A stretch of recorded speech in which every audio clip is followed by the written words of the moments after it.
o keynote speech do nosso ilustre convidado, o senhor Vino Thomas, do Banco Mundial. Em seguida, nós vamos ter, às 11 horas, uma mesa intitulada Os BRICS e a Reforma das Instituições Financeiras Internacionais, sem intervalo.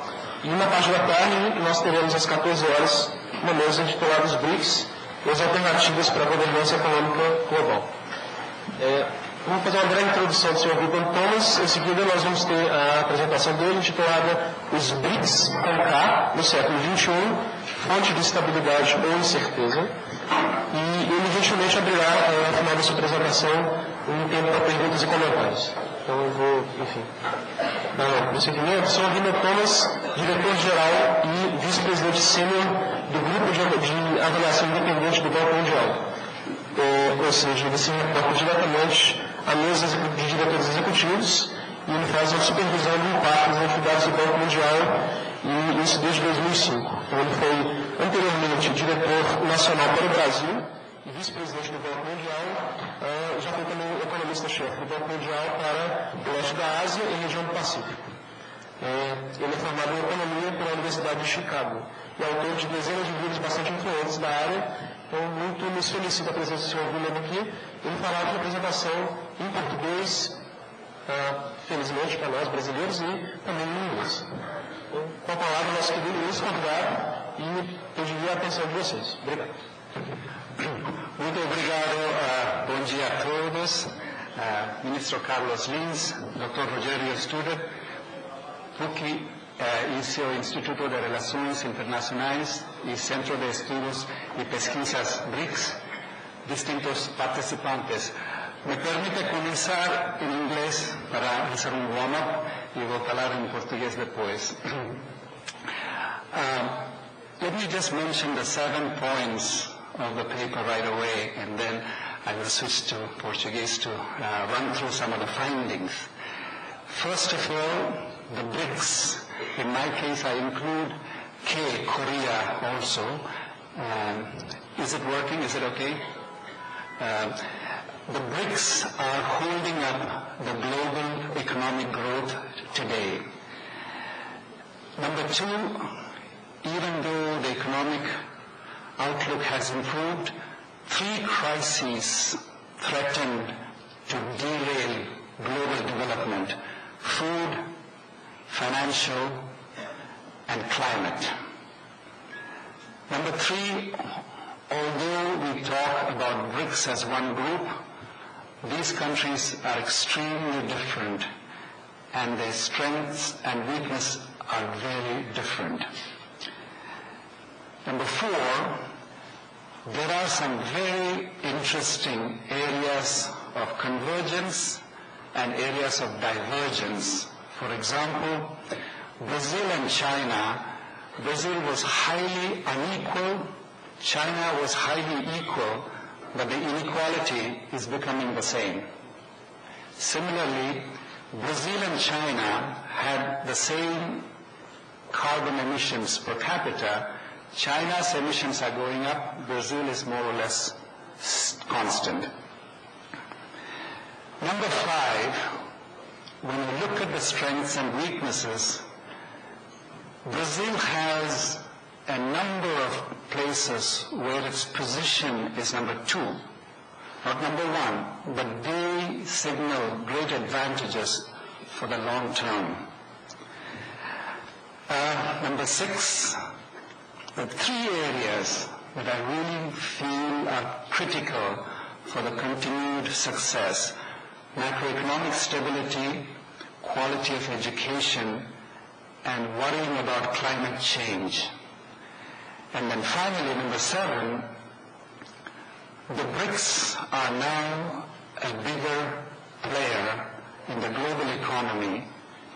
By the same token, their responsibility is higher, and unless the BRICS are included in global policy, the prospects for development and its sustainability will be in peril. Bom, então, começo com a observação que os BRICS estão sustentando o crescimento da economia mundial. Em boa parte, da América Latina e da Ásia, a produção voltou aos picos atingidos antes da crise e a expansão da economia está em curso. Esta tendência favorável encontra respaldo em políticas monetárias acomodaticias, crescimento das exportações, aumento dos preços de commodities e fluxos de entrada de capital. Contudo, o mundo está enfrentando desafios que poderiam desviar da sua trajetória a ainda incipiente recuperação.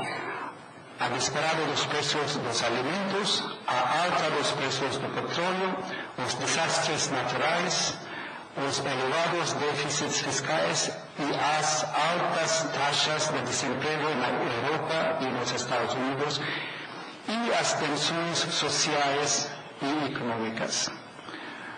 No contexto do papel dos BRICS na economia mundial, gostaria de tratar de 3 crises emergentes nas seguintes áreas: alimentos, clima e economia mundial. Primeiro, a crise social. Os gastos com alimentação correspondem a mais de 50% das despesas das famílias pobres. Em 2011, os preços mundiais dos alimentos superaram o pico atingido em 2008. Também houve proibições a exportações, tumultos por causa de alimentos, corrida aos supermercados e medidas de emergências de controle de precios.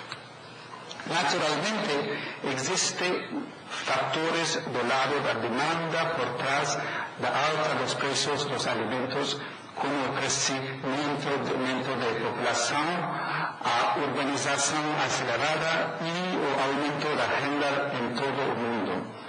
Contudo, um fator fundamental foi a estagnação do crescimento da produtividade agrícola nos últimos anos, em todas as regiões, e os fenômenos climáticos extremos que prejudicam a oferta.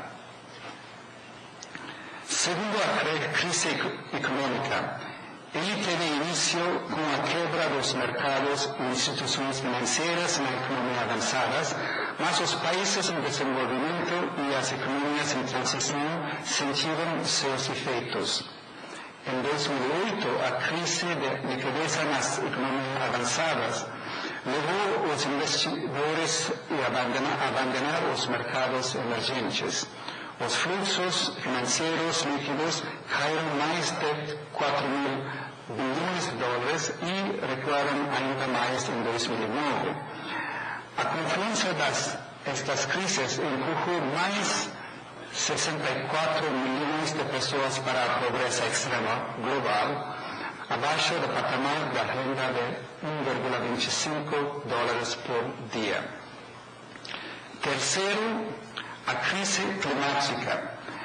Ela se impõe sobre nós. É difícil não ver seu vínculo com os desastres naturais. I want to show a graph and say a word in English on this. This is really striking. If you look at the natural disasters, you will see that volcanoes and earthquakes, despite the tragic earthquake in Japan and in Haiti and in Chile last year, they have been fairly steady since 1970-72. What has increased are windstorms and floods, water-related disasters.